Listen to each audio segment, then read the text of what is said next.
नमस्कार,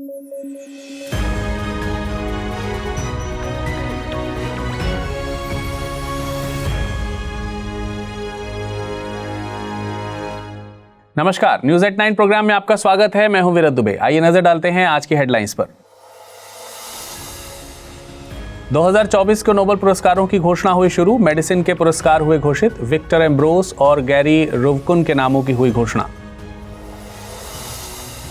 मालदीव्स के राष्ट्रपति भारत की यात्रा पर। भारत के मदद की उम्मीद में है मालदीव्स। प्रो चाइना विचारधारा के हैं मोहम्मद मुइज्जू। और नामदफा और कामलेंग इको सेंसिटिव जोन घोषित। पर्यावरण मंत्रालय ने की घोषणा। शॉक ऑब्जर्वर्स होते हैं इको सेंसिटिव जोन्स।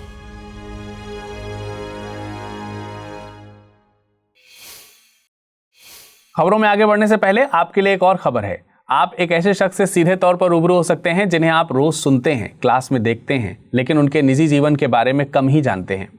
ये शख्स है हमारे अमृत उपाध्याय सर। सर के साथ हमारे चैनल पर एक पॉडकास्ट किया गया है। ये पॉडकास्ट आपको केवल सर के निजी जीवन के बारे में ही नहीं बताता, बल्कि ये पॉडकास्ट हर उस इंसान के लिए है जो छोटे शहर में रहकर बड़े सपने देखता है। ये पॉडकास्ट हर उस इंसान की कहानी है जो बिना ये सोचे आगे बढ़ता है कि उसके पास रिसोर्सेज हैं या नहीं। सर की कहानी आपको बताएगी कि कैसे एक इंसान खुद को तराश कर अपना मुकाम हासिल कर सकता है। तो मिले अपने फेवरेट अमृत उपाध्याय सर से। बचपन की परवरिश जिसको कहते हैं कि उस परवरिश का बड़ा रोल होता है, और जो भी घटनाएं होती हैं ताउम्र उसका असर कहीं ना कहीं होता है। एक इंसिडेंट मेरे साथ ऐसा हुआ जिसके बाद से कुछ साल पहले जो है आप भी पिता बने। आज के टाइम में जब आप खुद एक पिता हैं तो ये चीजें कैसे बदल जाती हैं? जैसे मैं, अगर अब मेरी बच्ची है, मैं थोड़ा सा उसके साथ सख्त भी हूँ। मैं अपनी पत्नी से कहता हूँ कि उसको 12-14 घंटे खाना मत दो। कृत्रिम रूप से कुछ स्ट्रगल्स कराने चाहिए। सब कुछ पका पकाया मिलेगा ये जरूरी नहीं। पापा के नहीं रहने पर जो आर्थिक जिम्मेदारी थी वो मेरे भैया ने संभाल रखी थी। वो दिन में एक कोचिंग में पढ़ाते थे, उनको 1500 रुपये मिलते थे, और रात भर वो डीटीपी का काम किया करते थे। तो मैंने डिसाइड किया कि जीरो इन्वेस्टमेंट के साथ मैं जाऊंगा, और वो जीरो इन्वेस्टमेंट मेरे पास सिर्फ एक चीज़ की थी कि कलम मुझे विरासत में मिली। एक एसोसिएट प्रोफेसर हैं, तो मैं जब उनसे मिलने गया तो मैंने कहा कि भाई पढ़ना है। उन्होंने कहा कि मेरे पास तो टाइम नहीं है। तो बहुत ज़्यादा उद्दंडता में मैंने उनसे कहा कि भाई यहाँ पढ़ाएंगे या आरा चल के पढ़ाएंगे। तो मुझे पता चला था किसी से कि एक चैनल आने वाला है जो भोजपुरी में आता है। उन्होंने कहा कि तुम आरा से हो तो भोजपुरी लिखते भी हो। हमने लिखे कभी नहीं है, लेकिन लिख देंगे। 10 दिन बाद वो आए मेरे पास और उन्होंने कहा कि यार एंकरिंग करनी है तुमको। उस समय मैं आरा से आया था। सारे शब्द बड़े अजीबोगरीब होते थे मेरे। पॉडकास्ट की लिंक न्यूज के कमेंट बॉक्स में पिन कर दी गई है। इतिहास गवाह है और न्यूज एट 9 की प्लेलिस्ट में भी आपको ये पॉडकास्ट मिल जाएगा। चलिए अब करते हैं खबरों की शुरुआत। साल का वो समय आ गया है जब नोबेल पुरस्कारों की घोषणा की जाती है। 2024 के नोबेल पुरस्कारों की घोषणा फिजियोलॉजी या मेडिसिन के नोबेल पुरस्कार के साथ की जाती है। मेडिसिन में ये पुरस्कार विक्टर एम्ब्रोस और गैरी रुवकुन को देने की घोषणा की गई है। दोनों ही साइंटिस्ट यूएसए से संबंधित हैं। नोबेल पुरस्कारों में सबसे जरूरी बात होती है कि वैज्ञानिकों को किस खोज के लिए अवार्ड दिया जा रहा है। साल 2024 में मेडिसिन के क्षेत्र में ये अवार्ड माइक्रो आरएनए की खोज और पोस्ट ट्रांसक्रिप्शनल जीन रेगुलेशन में इसकी भूमिका के लिए दिया गया है। देखिए, मानव शरीर की हर कोशिका यानी सेल में डीएनए में मौजूद एक ही जेनेटिक इंफॉर्मेशन होती है, लेकिन हमारी शरीर की हर सेल जैसे bone cells, skin cells, white blood cells, heart cells और अन्य सेल्स इन जेनेटिक कोड्स का यूज एक स्पेशलाइज्ड तरीके से करती हैं। इन वैज्ञानिकों की खोज हमें ये बताती है कि ये कैसे पॉसिबल होता है। यहाँ माइक्रो आरएनए की भूमिका महत्वपूर्ण हो जाती है। माइक्रो आरएनए छोटे छोटे अणु होते हैं जो डीएनए से बनने वाले संदेशवाहक आरएनए या एमआरएनए को नियंत्रित करते हैं। वे तय करते हैं कि कौन सा जीन कब और कितना सक्रिय होना चाहिए। इस प्रक्रिया को पोस्ट ट्रांसक्रिप्शनल जीन रेगुलेशन कहा जाता है। उदाहरण के लिए हड्डी की कोशिकाओं में माइक्रो आरएनए यह तय कर सकता है कि कौन सा प्रोटीन बनाना है ताकि हड्डी मजबूत बन सके। वहीं दिल की कोशिकाओं में यह तय करता है कि दिल को स्वस्थ रखने वाले प्रोटीन बनाए जाएं। इस तरह माइक्रो आरएनए यह सुनिश्चित करता है कि हर कोशिका उसी प्रकार से काम करे जैसा उसे करना चाहिए।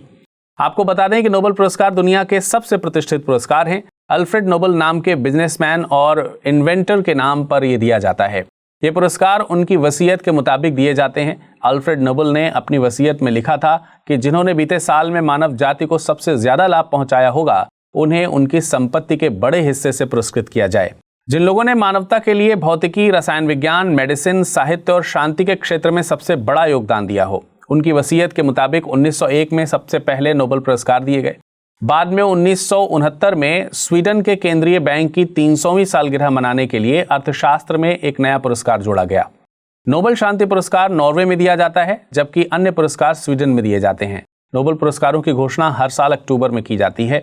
नोबेल पुरस्कार हर साल 10 दिसंबर को अल्फ्रेड नोबेल की पुण्यतिथि पर प्रदान किए जाते हैं, जिसे नोबेल दिवस कहा जाता है। हर कैटेगरी में पुरस्कार को अधिकतम 3 व्यक्तियों को दिया जा सकता है।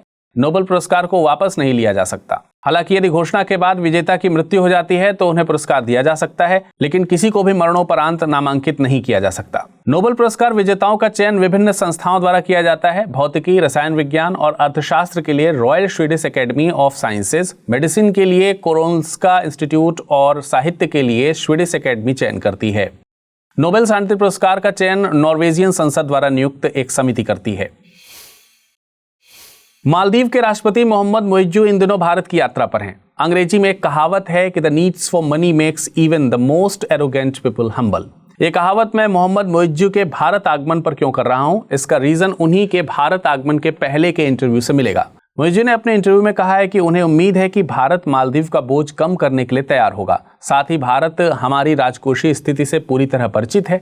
हमारे सबसे बड़े विकास साझेदारों में से एक भारत हमारे बोझ को कम करने और हमारी चुनौतियों के लिए बेहतर विकल्प और समाधान खोजने के लिए हमेशा तैयार रहेगा।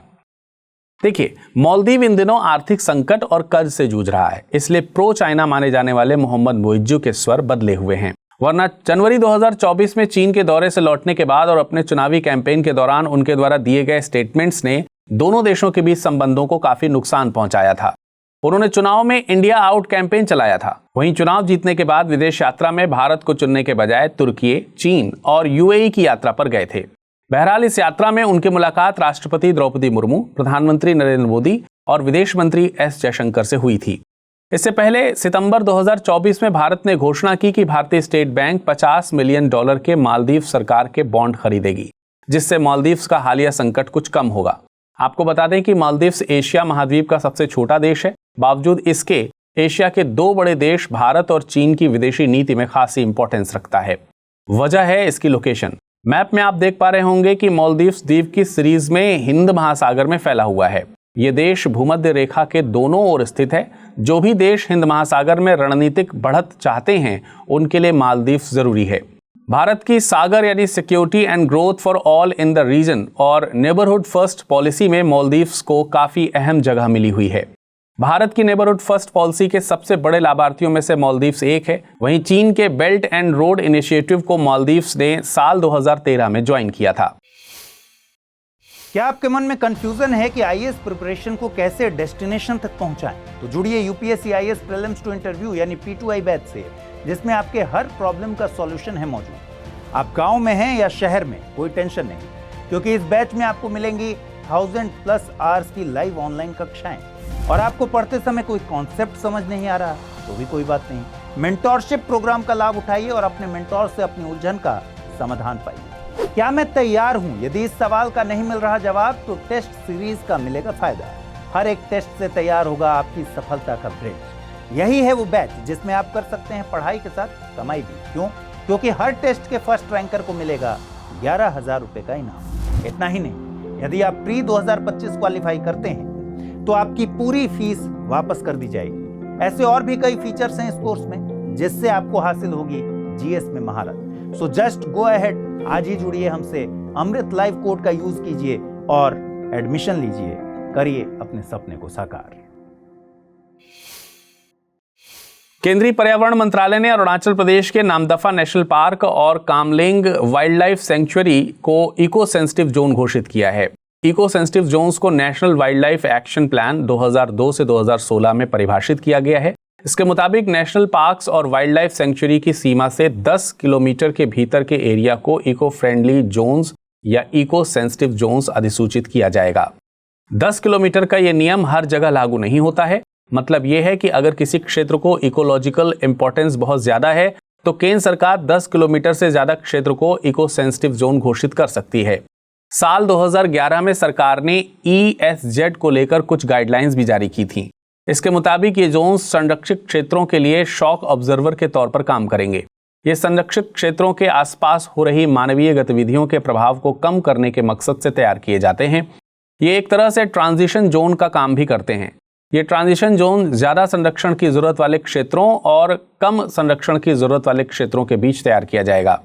गाइडलाइंस में साफ किया गया था कि ESZ इन क्षेत्रों के आसपास रह रहे लोगों के रोज़मर्रा के जीवन को प्रभावित करने के बजाय उनके आसपास के पर्यावरण को बेहतर करने के मकसद से तैयार किए जाते हैं।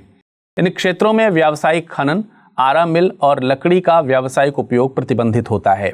पेड़ों को गिराना जैसी गतिविधियां रेगुलेटेड होती हैं। इसके अलावा कृषि, रेन वाटर हार्वेस्टिंग और ऑर्गेनिक फार्मिंग जैसी गतिविधियों की आज़ादी होती है।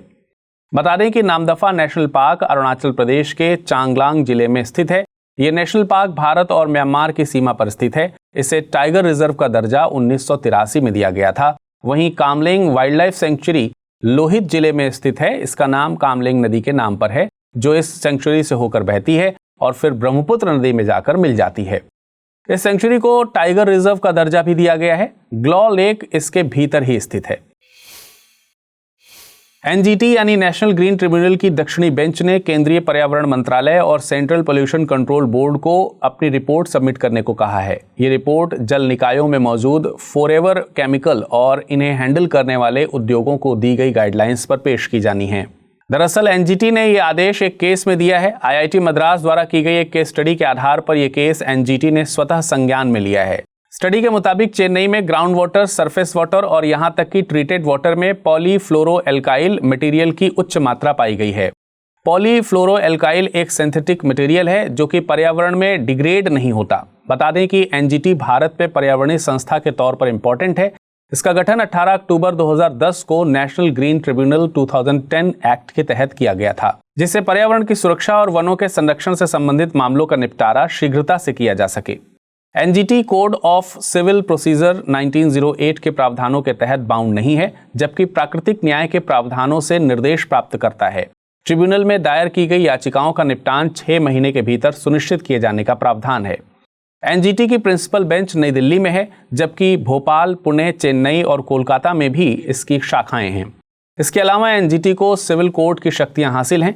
NGT में याचिका दायर करने के लिए वकील को हायर करने की जरूरत नहीं होती है। पीड़ित पक्ष जरूरी फॉर्मेट में आवेदन जमा करके व्यक्तिगत तौर पर ट्रिब्यूनल में अप्रोच कर सकते हैं। NGT को अपने स्वयं के निर्णयों को रिव्यू करने की शक्ति भी हासिल है। इसके फेल होने की स्थिति में NGT के निर्णयों को सुप्रीम कोर्ट में 90 दिनों के भीतर चुनौती दी जा सकती है। चलिए अब बारी है आज के टर्म ऑफ द डे की। आज का टर्म ऑफ द डे है COD यानी केमिकल ऑक्सीजन डिमांड। COD जल में मौजूद सभी ऑर्गेनिक और कुछ इनऑर्गेनिक पदार्थों को ऑक्सीडाइज करने के लिए जरूरी ऑक्सीजन की मात्रा को मापती है। COD आमतौर पर उन प्रदूषकों को भी मापती है जो BOD द्वारा कवर नहीं किए जाते हैं। वे रसायन जिन्हें सूक्ष्मजीव विघटित नहीं कर सकते। इसलिए COD का उपयोग यह समझने के लिए किया जाता है कि जल में कुल कितनी ऑक्सीजन की आवश्यकता है जिससे उसमें मौजूद प्रदूषकों को ऑक्सीडाइज किया जा सके। आइए नजर डालते हैं आज की रैपिड न्यूज पर।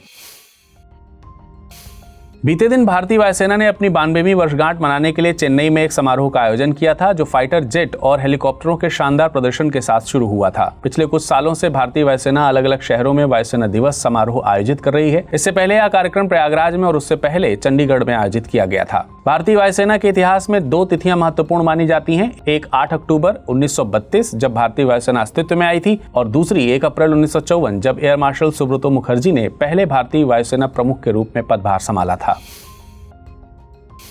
विश्व स्वास्थ्य संगठन ने डेंगू और अन्य एडीज जनित वायरस से निपटने के लिए वैश्विक रणनीति तैयारी, तत्परता और प्रतिक्रिया योजना शुरू करी है। इस योजना का मकसद दुनिया भर में डेंगू और अन्य एडीज जनित रोगों जैसे कि जीका और चिकनगुनिया से होने वाली बीमारियों और मौतों के मामलों को कम करना है। इस रणनीतिक योजना को सितंबर 2025 तक 1 वर्ष की अवधि के लिए क्रियान्वित किया जाएगा। आपको बता दें कि WHO वाले सभी 6 क्षेत्रों में डेंगू के मामले बढ़ गए हैं और 2021 से हर साल मामलों की संख्या लगभग 2 गुनी हो गई है। हाल ही में गोंडवाना में रानी दुर्गावती की 500वीं जयंती मनाई गई। इस मौके पर मध्य प्रदेश मंत्रिमंडल ने रानी दुर्गावती को समर्पित एक मेमोरियल और गार्डन विकसित करने के लिए पैनल के गठन को मंजूरी दे दी है। इसका निर्माण जबलपुर में मदन महल पहाड़ी पर 24 एकड़ में किया जाएगा। इसके अलावा राज्य सरकार ने बाजरा उत्पादन को बढ़ावा देने के लिए शुरू की गई रानी दुर्गावती श्री अन्न प्रोत्साहन योजना के तहत किसानों को प्रति हेक्टेयर 3,900 रुपए तक की अतिरिक्त सहायता देने की भी मंजूरी दी है। आपको बता दें कि रानी दुर्गावती का जन्म 5 अक्टूबर 1524 ईस्वी को प्रसिद्ध चंदेल सम्राट कीर्ति सिंह के परिवार में हुआ था। 1542 में उनकी शादी गोंड वंश के राजा संग्राम सिंह के बेटे दलपत शाह से हुई थी। रक्षा अनुसंधान एवं विकास संगठन ने 4th जनरेशन विशोराट्स यानी very short range air defence system का सफल परीक्षण किया है। इस परीक्षण को तेज गति से आ रहे लक्ष्यों के विरुद्ध किया गया, जिसमें अधिकतम रेंज और अधिकतम ऊंचाई पर इंटरसेप्शन जैसे महत्वपूर्ण मापदंड शामिल थे। विशोराट्स एक man portable air defence system है। इसे रिसर्च सेंटर इमारत ने DRDO और भारतीय कंपनियों के सहयोग से बनाया है। यह कम दूरी के निम्न ऊंचाई वाले हवाई खतरों को नष्ट करने की क्षमता रखती है। इसके अलावा इसमें लघु प्रतिक्रिया नियंत्रण प्रणाली और इंटीग्रेटेड एवियोनिक्स सहित कई नवीन तकनीकों को शामिल किया गया है। मैक्सिको की खाड़ी में उठा तूफान मिल्टन तेजी से फ्लोरिडा की ओर बढ़ रहा है। इस तूफान के मद्देनजर फ्लोरिडा के तटवर्ती क्षेत्रों को खाली करने का आदेश जारी किया गया है। बुधवार को इस तूफान के टैंपा खाड़ी क्षेत्र के पास पहुंचने की संभावना है। फिलहाल इसे कैटेगरी 1 के तूफान में रखा गया है और फ्लोरिडा तक पहुंचने से पहले यह कैटेगरी 3 के तूफान में तब्दील हो सकता है। बता दें कि यह क्षेत्र हाल ही में हेलेन तूफान से भी प्रभावित हुआ था और अभी तक उसके प्रभावों से उभरा नहीं है। IACP यानी international association of chiefs of police ने अपने 2024 IACP 40 अंडर 40 के विजेताओं के नामों की घोषणा की है। यह पुरस्कार विश्व के 40 साल से कम आयु के ऐसे पुलिस अधिकारियों को दिया जाता है जिन्होंने पुलिसिंग कार्यों में नए प्रयोग एवं बेहतर कार्यों से परिवर्तन लाने का प्रयास किया हो। इस वर्ष भारत की ओर से नागालैंड के फेक जिले की IPS अधिकारी प्रीतपाल कौर को चुना गया है। आपको बता दें कि IACP एक गैर लाभकारी संगठन है। इसकी स्थापना वर्ष 1893 में हुई थी तथा इसका मुख्यालय वर्जीनिया में स्थित है। वर्तमान में 170 से अधिक देशों के 34,000 से अधिक पुलिस अधिकारी इसमें शामिल हैं। चलिए अब नजर डालते हैं आज के बुलेटिन पर बढ़ने वाले प्रश्नों पर। पहला प्रश्न है, रानी दुर्गावती श्री अन्न प्रोत्साहन योजना किस राज्य से संबंधित है? मध्य प्रदेश, उत्तर प्रदेश, राजस्थान या फिर महाराष्ट्र? अगला प्रश्न है, 2024 में मेडिसिन के क्षेत्र में नोबेल पुरस्कार के संबंध में निम्नलिखित कथनों पर विचार कीजिए। मेडिसिन के लिए पुरस्कार विक्टर एम्ब्रोस और गैरी रुवकुन को देने की घोषणा की गई है। यह अवार्ड माइक्रो RNA की खोज और पोस्ट ट्रांसक्रिप्शनल जीन रेगुलेशन में इसकी भूमिका के लिए दिया गया है। उपयुक्त में से सही कथन या कथनों का चुनाव कीजिए। केवल 1, केवल 2, केवल 1 और 2, ना तो 1 ना ही 2। अब आइए एक नजर डाल लेते हैं पिछले बुलेटिन में क्या प्रश्न पूछा गया था और जानते हैं उनके सही उत्तर। पहला प्रश्न था, हाल ही में निम्नलिखित में से किस या किन भाषाओं को शास्त्रीय भाषा का दर्जा दिया गया है? पाली, प्राकृत, असमिया, बांग्ला या फिर मराठी? कूट का उपयोग कर सही विकल्प चुनिए। 1 और 2 या फिर 1, 2 और 3 या फिर 1, 2, 3 और 4 या ये सभी? इसका सही जवाब है विकल्प डी यानी सभी 5। अगला प्रश्न था, लिटिल प्रेस्पा झील स्थित है अल्बानिया और ग्रीस की सीमा पर, चिली और पेरू की सीमा पर, फ्रांस और स्विट्जरलैंड की सीमा पर या फिर इजराइल और लेबनान की सीमा पर? इसका सही जवाब है विकल्प ए यानी अल्बानिया और ग्रीस की सीमा पर। तो आज के बुलेटिन में फिलहाल इतना ही। मुलाकात करेंगे कल कुछ नई खबरों के साथ। तब तक अपना ख्याल रखिएगा। नमस्कार।